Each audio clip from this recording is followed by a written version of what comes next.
साहब को सजा हुई और इलेक्शन कमीशन ने गैर आईनी गैर कानूनी तौर पर एक नोटिफिकेशन जारी किया, इमरान खान साहब को नाअहल करार दिया।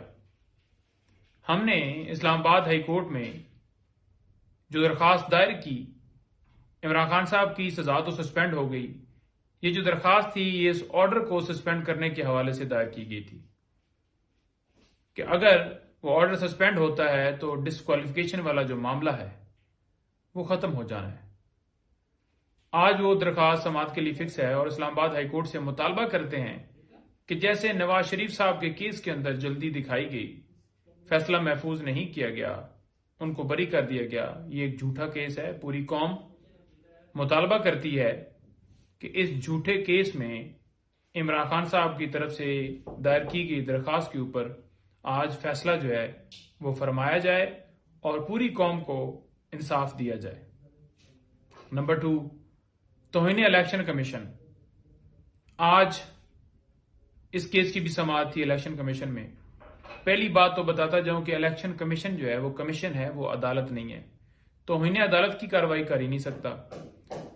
दूसरी बात यह है कि इलेक्शन कमीशन ने इमरान खान साहब को इलेक्शन कमीशन में पेश करने का हुक्म सादर फरमाया, लेकिन वही सिक्योरिटी बहाने और वही रिपोर्ट जो कि अभी तक हमें फराम नहीं की गई।